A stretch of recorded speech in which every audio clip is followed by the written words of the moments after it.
Hi friends, ಎಲ್ರಿಗೂ ನಮಸ್ಕಾರ. ಎಲ್ಲರೂ ಹೇಗಿದ್ದೀರಿ? ನಾನು ಚೆನ್ನಾಗಿದ್ದೀನಿ. ಈ ಸೆಪ್ಟೆಂಬರ್, ಅಕ್ಟೋಬರ್, ನವಂಬರ್ ಬಂತು ಅಂತಂದರೆ ಹಬ್ಬಗಳ ಸಾಲು ನೀವೆಲ್ಲ ಗೌರಿ ಗಣೇಶಂಗೆ ಮಾಡಿದ್ದೀರಿ. ನಾನೀಗ ಗೋಕುಲಾಷ್ಟಮಿಗೆ ತಿಂಡಿ ಮಾಡ್ತಾಯಿದ್ದೀನಿ. ಏನೇನು ಮಾಡ್ತಾಯಿದ್ದೀನಪ್ಪ ಅಂತಂದರೆ ನಿಪ್ಪಟ್ಟು, ಕೋಡುಬಳೆ, ಚಕ್ಲಿ ಮಾಡ್ತಾಯಿದ್ದೀನಿ. 1 kg ಅಕ್ಕಿ ಹಿಟ್ಟು ತೊಗೊಂಡಿದ್ದೀನಿ. ಅದಕ್ಕೆ ಎಣ್ಣೆ ಕಾಯಿಸಿ ಅದರಲ್ಲೇ ನಾನು ಹಸಿಮೆಣಸಿನ್ಕಾಯಿ, ಕರಿಬೇವಿನ ಸೊಪ್ಪು ಸಣ್ಣಗೆ ಕಟ್ ಮಾಡಿ ಹಾಕ್ಕೊಂಡಿದ್ದೀನಿ.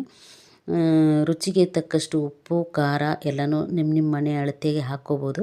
ನಾನು ಸ್ವಲ್ಪ ಇಲ್ಲಿ ಖಾರ ಸ್ವಲ್ಪ ನಮ್ಮಲ್ಲಿ ಸ್ಪೈಸಿಯಾಗಿ ತಿನ್ನೋದ್ರಿಂದ ಚಿಲ್ಲಿ ಫ್ಲೆಕ್ಸ್ ಕೂಡ ಹಾಕಿದ್ದೀನಿ. ಹಾಗೆ ಜೀರಿಗೆ, ಎಳ್ಳು ಎರಡನ್ನೂ ಈ ರೀತಿ ಕ್ರಷ್ ಮಾಡಿ ಹಾಕ್ತಾಯಿದ್ದೀನಿ. ಕಡಲೆ ಮತ್ತು ಕಡಲೆಕಾಯಿ ಬೀಜದ ನುಚ್ಚು ಮಾಡಿ ಮಿಕ್ಸಿನಲ್ಲಿ ಪೌಡ್ರ್ ಮಾಡಿರೋದು ತರ್ತರಿಯಾಗಿ ಸ್ಕಿಪ್ ಆಗಿದೆ. ಆದ್ದರಿಂದ ಇಲ್ಲಿ ಡೈರೆಕ್ಟ್ ಹಾಕಿರೋದನ್ನು ತೋರಿಸ್ಬಿಟ್ಟಿದ್ದೀನಿ. ಹಾಗೆ ಇದು ಕಲ್ಲರ್ಗೋಸ್ಕರ ನಾನು ಅಂಗಡಿದು ಖಾರದ ಪುಡಿ ಅಥವಾ ಚಿಲ್ಲಿ ಪೌಡ್ರ್ ಹಾಕ್ತಾಯಿದ್ದೀನಿ. ನಾನು 1/4 ಸ್ಪೂನಷ್ಟು ಹಾಕ್ತಾಯಿದ್ದೀನಿ. ಯಾಕೆಂದರೆ ಹಸಿಮೆಣಸಿನ್ಕಾಯಿನೂ ಹಾಕಿದ್ದೀನಿ ಮತ್ತು ಚಿಲ್ಲಿ ಫ್ಲೆಕ್ಸ್ ಕೂಡ ಹಾಕಿದ್ದೀನಿ. ಇದು ಬರೀ ಖಾರ ಕೊಡಲ್ಲ, ಇದು ಕಲರ್ ಮಾತ್ರ ಕೊಡುತ್ತೆ. ರುಚಿಗೆ ತಕ್ಕಷ್ಟು ಉಪ್ಪು, ನಾನೆಲ್ಲೂ ಸೋಡಾ ಬಳಸಿಲ್ಲ. ಈಗ ಸಾಟಿ ಕೊಟ್ಟು ಮತ್ತು ಅರ್ಧದಷ್ಟು ಮಾತ್ರ ಕಲಿಸ್ಕೊಂಡಿದ್ದೀನಿ. ಕಪ್ಪಾಗಿಬಿಡುತ್ತೆ ಅಂತ ನಾವು ಪೂರ್ತಿ ಕಲಿಸೋದಿಲ್ಲ ಅಷ್ಟೇ. ಒಂದು ಶಾರ್ಪ್ ಆಗಿರೋ ಲೋಟನೋ ಅಥವಾ ಈ ಥರ ಡಬ್ಬಿನೋ ತೊಗೊಂಡು ಈ ರೀತಿ ಕಟ್ ಮಾಡ್ಕೊಳ್ಳೋದ್ರಿಂದ ಬೇಗನೆ ಆಗುತ್ತೆ. ಚೆನ್ನಾಗೂ ಬಂತು, ಏನು ತೊಂದರೆ ಕೊಡಲಿಲ್ಲ ಈ ಸತಿ. ನನಗೆ ತುಂಬಾ ಹುಷಾರಿಲ್ಲದೆ ಇದ್ದಿದ್ದರಿಂದ ಈ ರೀತಿ ನಾನು ಸಜ್ಜದ ಮೇಲೆ ಕೂತ್ಕೊಂಡು ಗಾಳಿಗೋಸ್ಕರ ಫ್ಯಾನ್ ಹಾಕ್ಕೊಂಡಿದ್ದೀನಿ. ಎಷ್ಟೇ ಎಕ್ಸಾಕ್ಟ್ ಫ್ಯಾನು ಮತ್ತು ಚಿಮಣಿ ಇದ್ದರೂ ಕೂಡ ಗಾಳಿ ಮಾತ್ರ ಬರಲ್ಲ. ಗಾಳಿಗೆ ಫ್ಯಾನೇ ಬೇಕು. ಫ್ಯಾನ್ ಹಾಕ್ಕೊಂಡ್ರೆ ಅಡುಗೆ ಮನೆಯಲ್ಲಿ ಒಲೆ ಉರಿಯಲ್ಲ. ಅದಕ್ಕೆ ನಾನೇ ಬೇರೆ ಕಡೆ ಕೂತ್ಕೊಂಡು ಮಾಡ್ತಾಯಿದ್ದೀನಿ. ನಿಪ್ಪಟ್ಟು ಕೂಡ ಎಲ್ಲ ಚೆನ್ನಾಗಿ ಬಂತು. ನಾನು ನಿಪ್ಪಟ್ಟನ್ನ 2 ಥರ ಮಾಡಿದ್ದೀನಿ. ಒಂದು ಖಾರ ನಿಪ್ಪಟ್ಟು, ಒಂದು ಸಾದಾ ನಿಪ್ಪಟ್ಟು ಥರ ಮಾಡಿದ್ದೀನಿ. ಸಾದಾ ನಿಪ್ಪಟ್ಟನ್ನ ನಾನು ಇವಾಗ ನೆಕ್ಸ್ಟ್ ಬ್ಯಾಚಲ್ಲಿ ತೋರಿಸ್ತೀನಿ. ಫಸ್ಟು ಉರಿನ ಎಣ್ಣೆ ಕಾಯಿಸ್ಕೊಂಡು ಆಮೇಲೆ ಮೀಡಿಯಮ್ ಫ್ಲೇಮ್ನಲ್ಲಿ ಈ ರೀತಿ ಹದವಾಗಿ ಎಲ್ಲನೂ ಚುಚ್ಚಿ ನಿಪ್ಪಟ್ಟನ್ನ ಈ ರೀತಿ ಕರ್ಕೋಬೇಕು. ನಿಪ್ಪಟ್ಟಿಗೆ ಚುಚ್ಚಲಿಲ್ಲ ಅಂತಂದರೆ ಅದು ಊದ್ಕೊಂಬಿಡುತ್ತೆ ಅಷ್ಟೇ. ಈಗ ನೋಡಿ ಬಿಳಿ ನಿಪ್ಪಟ್ಟು ಮಾಡ್ತಾಯಿದ್ದೀನಿ. ಇದಕ್ಕೂ ಅಷ್ಟೇ ಒಂದು 2 ಪಾವಷ್ಟು ಅಕ್ಕಿ ಹಿಟ್ಟು ತೊಗೊಂಡು ಅದಕ್ಕೆ ರುಚಿಗೆ ತಕ್ಕಷ್ಟು ಉಪ್ಪು, ಚಿಲ್ಲಿ ಫ್ಲೆಕ್ಸು, ಜೀರಿಗೆ ಮತ್ತು ಎಳ್ಳು ಕೂಡ ಹಾಕ್ಕೊಂಡಿದ್ದೀನಿ. 1 ಸ್ಪೂನಷ್ಟು ಜೀರಿಗೆ, ಎಳ್ಳು ಹಾಕ್ಕೊಂಡಿದ್ದೀನಿ. ಇದಕ್ಕೆ ನಾನು ಕಡಲೆಕಾಯಿ ಬೀಜನ ನೆನೆಸಿ ಅದನ್ನು ಚೆನ್ನಾಗಿ ಮಿಕ್ಸಿ ಮಾಡಿ ಹಾಕ್ಕೊಂಡಿದ್ದೀನಿ. ಅದು ಸ್ಕಿಪ್ ಆಗಿದೆ. ಇದೇ ನೋಡಿ, ಅದು ಕಡಲೆಕಾಯಿ ಬೀಜದ ಪೇಸ್ಟು. ಒಂದು 2-3 ಅವರ್ಸ್ ನೆನೆಸಿ ಇದನ್ನು ವೇಸ್ಟ್ ಮಾಡಿ ಹಾಕ್ಕೋಬೋದು. ಇದು ಮೊಸರು ತೆಂಗಿನಕಾಯಿ ಹಾಕೋದ್ರಿಂದ ಬಿಳಿಯಾಗಿ ಬರುತ್ತೆ ನಿಪ್ಪಟ್ಟು, ಬಟ್ ಆದರೆ ಮೆತ್ತಗಾಗ್ಬಿಡುತ್ತೆ. ಈ ರೀತಿ ಕಡಲೆಕಾಯಿ ಬೀಜದ ಪೇಸ್ಟ್ ಹಾಕೋದ್ರಿಂದ ಕ್ರಿಸ್ಪಿಯಾಗಿ ಬರುತ್ತೆ, ಚೆನ್ನಾಗಿ ಬರುತ್ತೆ. ಏನೂ ತೊಂದರೆ ಆಗಲ್ಲ, ನೀಟಾಗಿ ಬರುತ್ತೆ. ಯಾವುದೇ ಕೂಡ ನನಗೆ ಈ ಸತಿ ತೊಂದರೆ ಆಗಲಿಲ್ಲ. ಹುಷಾರಿರಲಿಲ್ಲ, ಹೆಂಗೆ ಬರುತ್ತಪ್ಪ ಅಂತ ಯೋಚನೆ ಮಾಡ್ತಾಯಿದ್ದೆ. ಎಲ್ಲವೂ ಚೆನ್ನಾಗಿ ಬಂತು, ಪರವಾಗಿಲ್ಲ. ಈ ರೀತಿ ಅದನ್ನು ಕೂಡ ಈ ರೀತಿ ಮೀಡಿಯಮ್ ಉರಿನಲ್ಲಿ ಕರೆದು ತೆಗೆದಿಟ್ಕೊಂಡೆ. ಯಾಕೆ ಅಂದರೆ ಇದು ನೋಡೋಕ್ಕೆ ಬೆಳ್ಳಗಿತ್ತು, ಆಮೇಲೆ ಖಾರದ ಎಣ್ಣೆಯಲ್ಲಿ ಕರೆದಿದ್ದರಿಂದ ಸ್ವಲ್ಪ ಕಂದು ಬಣ್ಣ ಬಂದಿದೆ, ಕೆಂಪು ಬಂದಿದೆ. ನೋಡಿ, ಈಗ ಬಿಳಿ ನಿಪ್ಪಟ್ಟು, ಖಾರದ ನಿಪ್ಪಟ್ಟು ಎರಡು ಪಕ್ಕದಲ್ಲಿಟ್ಟು ತೋರಿಸ್ತಾ ಇದ್ದೀನಿ. 1-1.5 kg ಇಷ್ಟ ಆಯಿತು. ಈಗ ನಾನು ಕೋಡುಬಳೆ ಮಾಡ್ತಾಯಿದ್ದೀನಿ. ಕೋಡುಬಳೆಗೆ ಮೊದಲೇ ನಾನು ಕಡಲೆಕಾಯಿ ಬೀಜನ 2-3 ಅವರ್ಸ್ ನೆನೆಸಿರೋ ಕಡಲೆಕಾಯಿ ಬೀಜನ ಈ ರೀತಿ ಸೋರು ಹಾಕ್ಕೊಂಡು ಎಷ್ಟು ಬೇಕೋ ಅಷ್ಟು ಮಾತ್ರ ಜಾರು ಹಿಡಿಯುತ್ತೆ. ಅರ್ಧದಷ್ಟು ಹಾಕ್ತಾಯಿದ್ದೀನಿ ಫಸ್ಟಿಗೆ. ಯಾಕೆಂದರೆ ಅದು ಸಣ್ಣ ಜಾರಾಗಿರೋದ್ರಿಂದ ತುಂಬಾ ಹಾಕಿದ್ರೆ ಉಲ್ಟಾ ಹಾಕಿ ಆಚೆ ಬಂದುಬಿಡುತ್ತೆ ಅಂತ ನಾನು ಸ್ವಲ್ಪನೇ ಹಾಕಿ ಮಾಡ್ತಾಯಿದ್ದೀನಿ. ಫಸ್ಟಿಗೆ ನಾನು ಸ್ವಲ್ಪ ನೀರು ಹಾಕಿ ಮಾಡಿದೆ, ಅದು ಪೇಸ್ಟ್ ಆಗಲಿಲ್ಲ. ಹಾಗಾಗಿ ಮತ್ತೆ ನಾನು ಒಂದು 2-3 ಸ್ಪೂನಷ್ಟು ನೀರು ಹಾಕ್ಕೊಂಡು ನುಣ್ಣಗೆ ರುಬ್ಕೊಳ್ತಾ ಇದ್ದೀನಿ. ಚಿಕ್ಕ ಜಾರಾಗಿರೋದ್ರಿಂದ ನೀಟಾಗಿ ಬರುತ್ತೆ ಇದರಲ್ಲಿ. ಹಾಗಾಗಿ ಚೆನ್ನಾಗಿ ನೈಸ್ ಪೇಸ್ಟ್ ಮಾಡ್ಕೋಬೇಕು, ಇಲ್ಲಾಂದರೆ ಕೋಡುಬಳೆ ಕಷ್ಟ ಆಗುತ್ತೆ ಹೊಸಿಯುವಾಗ.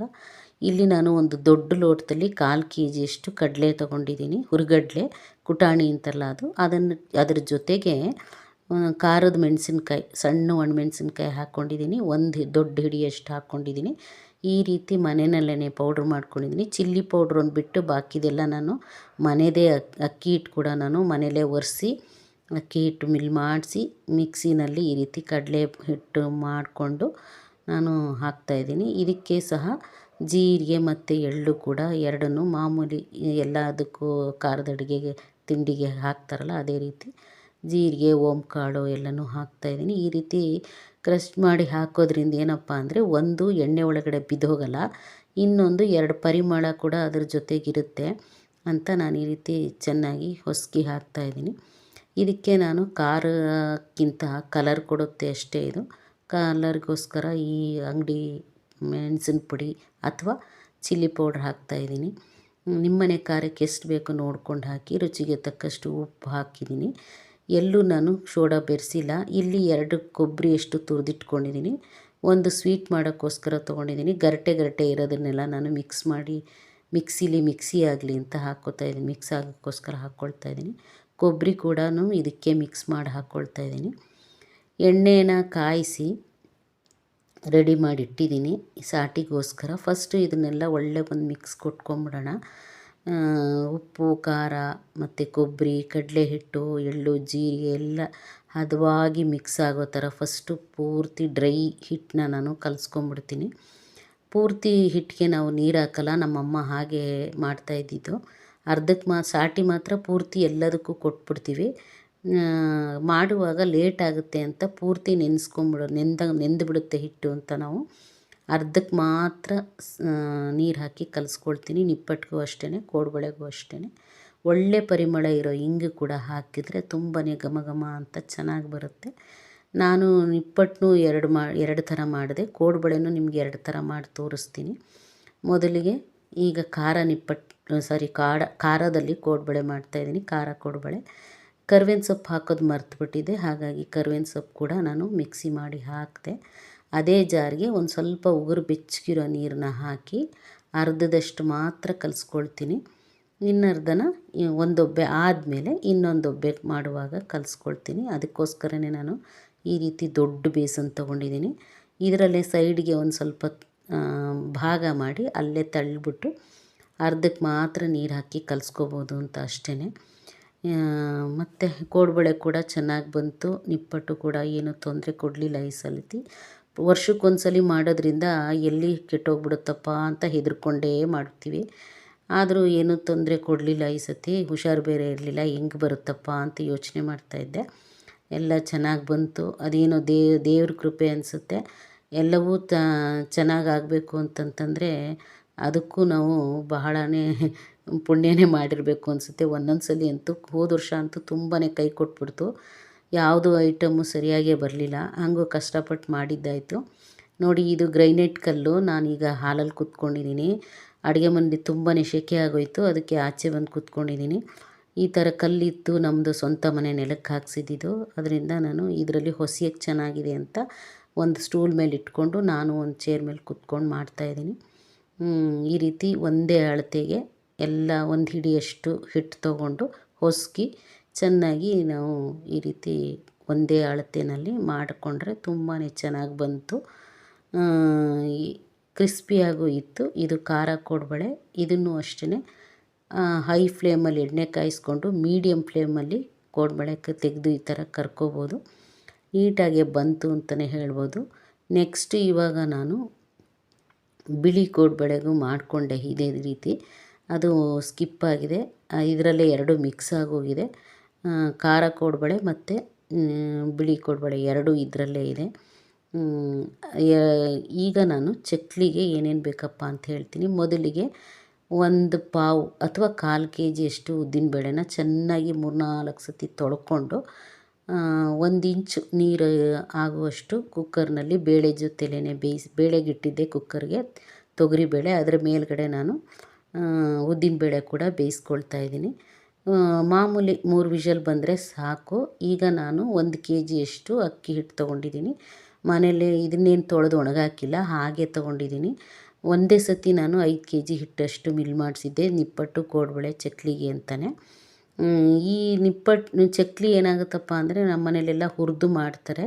ಆ ರೀತಿ ಮಾಡಲಿಲ್ಲ ಈ ಸತಿ, ನಾನು ಬೇರೆ ಥರನೇ ಮಾಡಿದೆ. ಯಾಕೆ ಅಂದರೆ ಅದೆಲ್ಲ ಇನ್ಸ್ಟೆಂಟಾಗಿ ಇದು ಮಾಡೋಕ್ಕಾಗಲ್ಲ, ಅದು ಪ್ಲ್ಯಾನ್ ಇರಬೇಕು. ಈ ರೀತಿ ಮಾಡೋದ್ರಿಂದ ಇನ್ಸ್ಟೆಂಟಾಗಿ ಚಕ್ಲಿ ನೆನೆಸ್ಕೊಂಡು ಬಗೆನಲ್ಲಿ ಮಾಡಿಬಿಡ್ಬೋದು. ತುಂಬಾ ಚೆನ್ನಾಗಿ ಬಂತು. ಯಾರೇ ಹೊಸದಾಗಿ ಕಲಿಯೋರು ಕೂಡ ನೀಟಾಗಿ ಮಾಡ್ಕೋಬೋದು, ಯಾವುದೇ ತೊಂದರೆ ಆಗಲಿಲ್ಲ. ಏಕೆಂದರೆ ಆ ಚಕ್ಲಿ ನೀಟಾಗಿ ಹುರಿಬೇಕು, ತೊಳೆದು ಒಣಗಾಕಬೇಕು, ಪ್ರೊಸೀಜರ್ ಜಾಸ್ತಿ ಅದು. ಇದೇನಂಥ ಪ್ರೊಸೀಜರ್ ಇರಲಿಲ್ಲ. ಹಾಗಾಗಿ ಇದು ನೀಟಾಗೇ ಬಂತು. ಈಗ ಕೂಡ ಹೊಸ್ದಾಗಿ ಕಲಿಯೋರು ಕೂಡ ಮಾಡ್ಕೋಬೋದು. ನಾನಿಷ್ಟು ವರ್ಷ ಚಕ್ಲಿನ ಮಾಡ್ತಾನೇ ಇರಲಿಲ್ಲ, ಯಾಕಪ್ಪ ಅಂದರೆ ಕೈ ಕೊಡ್ತಾಯಿತ್ತು, ಅದಕ್ಕೋಸ್ಕರ. ಮತ್ತು ಪ್ಲ್ಯಾನಿಂಗು ಮಾಡೋಕ್ಕಾಗ್ತಿರ್ಲಿಲ್ಲ, ತೊಳೆದು ಒಣಗಾಕಿ ಅದೆಲ್ಲ ಮಾಡೋಕ್ಕೆ ಅಷ್ಟು ಟೈಮ್ ಇರ್ತಿರ್ಲಿಲ್ಲ. ಒಂದು ದೊಡ್ಡ ಪೀಸಷ್ಟು ನಾನು ಬಟರ್ ತೊಗೊಂಡಿದ್ದೀನಿ, ಅಮೂಲ್ ಬಟರ್ ತೊಗೊಂಡಿದ್ದೀನಿ. ನೀವು ಬೇಕಾದ್ರೆ ನಂದಿನಿ ಬೆಣ್ಣೆ ಕೂಡ ತೊಗೊಳ್ಬಹುದು. ನಾನು ಮೊದಲಿಗೆ ಉದ್ದಿನಬೇಳೆ ಹಿಟ್ಟು, ಅಕ್ಕಿ ಹಿಟ್ಟು, ಜೀರಿಗೆ ಎಲ್ಲ ಹಾಕಿ ಕಲಿಸ್ಕೊಂಡ್ಮೇಲೆ ಆಮೇಲೆ ಬಟರ್ ಹಾಕಿ ಚೆನ್ನಾಗಿ ನಾದ್ಕೊಳ್ತಾ ಇದ್ದೀನಿ. ಈ ಕಲ್ಲು ಇಟ್ಕೊಂಡಿರೋದೇ ಅದೇ ಉದ್ದೇಶಕ್ಕೆ. ಇದರಲ್ಲಿ ನೆಲದ ಮೇಲೆ ಮತ್ತು ಇದರಲ್ಲೆಲ್ಲ ಮಾಡಿದ್ರೆ ಏನೋ ಒಂಥರ ಹಿಂಸೆ ಆಗುತ್ತೆ. ಅದಕ್ಕೋಸ್ಕರ ನಾನು ತಿಂಡಿ ಮಾಡೋಕ್ಕೆ ಅಂತಲೇ ಈ ಕಲ್ಲು ಇಟ್ಕೊಂಡಿರೋದು. ನೀಟಾಗಿ ಎತ್ತಿ ತೊಳ್ಕೊಂಬಿಡ್ಬೋದು. ಇನ್ನು ಅದಕ್ಕೋಸ್ಕರನೇ ಈ ಕಲ್ಲನ್ನ ನಾನು ರೆಡಿ ಮಾಡಿ ಕಟ್ ಮಾಡಿಸಿ ಇಟ್ಕೊಂಡಿದ್ದೀನಿ. ಹೊಸಿಯೋಕ್ಕೂ ಚೆನ್ನಾಗಿರುತ್ತೆ ಅಂತ ಮೊದಲಿಗೆ ಇದೇ ಹಿಟ್ಟಲ್ಲಿ, ಒಂದೇ ಹಿಟ್ಟಲ್ಲಿ ನಾನು ತೇಂಗುಳಲ್ಲಿ ಕೂಡ ಮಾಡ್ತಾಯಿದ್ದೀನಿ. ತೇಂಗುಳಲ್ಲಿ ಅಂದರೆ ಮೂರು ಹೋಲಿಂದ ಎಳೆ ಬರುತ್ತಲ್ಲ, ಅದು ಹಿಟ್ಟು ಮಾತ್ರ ಒಂದೇ. ಹೇಗೆ ಬರುತ್ತೆ ನೋಡೋಣ ಅಂತ ಅನ್ನೋದಕ್ಕೋಸ್ಕರ ಮಾಡಿದೆ. ಅದು ಕೂಡ ಎಲ್ಲೂ ಕಟ್ಟಾಗಲಿಲ್ಲ, ನೀಟಾಗೆ ಬಂತು. ಮತ್ತು ಅದೇ ಹಿಟ್ಟಿನಲ್ಲಿ ನಾನಿವಾಗ ಚಕ್ಲಿನೂ ಕೂಡ ಮಾಡಿ ತೋರಿಸ್ತೀನಿ. ಒಂದೊಬ್ಬೆ ಮಾತ್ರ ನಾನು ಮಾಡಿದೆ. ನನಗೆ ತುಂಬಾ ಒತ್ತಕ್ಕೆ ಆಗ್ತಾನೆ ಇರಲಿಲ್ಲ, ಅದಕ್ಕೆ ಮಗನ ಹೆಲ್ಪ್ ತೊಗೊಂಡಿದ್ದೀನಿ ಈ ಸತಿ. ನನಗೆ ತುಂಬ ಅದು ಕಷ್ಟ ಅನ್ನಿಸ್ತು. ಸ್ವಲ್ಪ ಗಟ್ಟಿಯಾಗಿ ಕಲಿಸ್ಕೊಂಡಿರೋದ್ರಿಂದ ಒತ್ತಕ್ಕಾಗಲಿಲ್ಲ ಅಂತ ಕಾಣುತ್ತೆ. ಹುಷಾರು ಬೇರೆ ಇರಲಿಲ್ವಲ್ಲ, ಹಾಗಾಗಿ ಮಕ್ಕಳು ಹೆಲ್ಪ್ ಮಾಡಿದ್ರು. ಈ ಸತಿ ವೀಡಿಯೋ ಬೇರೆ ತೆಗಿಬೇಕಾಗಿರೋದ್ರಿಂದ ಚಿಕ್ಕ ಮಗ ವೀಡಿಯೋ ತೆಗಿಯೋದ್ರಲ್ಲೇ ಬ್ಯುಸಿಯಾಗಿದ್ದ. ಈ ಸತಿ ಅವನು ವೀಡಿಯೋ ಮಾಡೋದ್ರಲ್ಲೇ ಅವನು ಟೈಮೆಲ್ಲ ಅಲ್ಲೇ ಹೋಯಿತು. ನೋಡಿ, ಚಕ್ಲಿ ಕೂಡ ಚೆನ್ನಾಗಿ ಬಂತು. ಇದನ್ನು ಅಷ್ಟೇ ಸ್ವಲ್ಪ ಉರಿ ಇಟ್ಕೊಂಡು ಆಮೇಲೆ ಹಾಕುವಾಗ ಸಣ್ಣ ಮಾಡಿಕೊಂಡು ಮೀಡಿಯಮ್ ಫ್ಲೇಮ್ನಲ್ಲಿ ಬೇಯಿಸ್ಕೋಬೋದು. ನಿಪ್ಪಟ್ಟು, ಕೋಡುಬಳೆ, ಚಕ್ಲಿ, ತೇಂಗುಳಲು ಎಲ್ಲ ಕೂಡ ನೀಟಾಗಿ ಬಂತು. ಎಲ್ಲೂ ಏನೂ ತೊಂದರೆ ಆಗಲಿಲ್ಲ.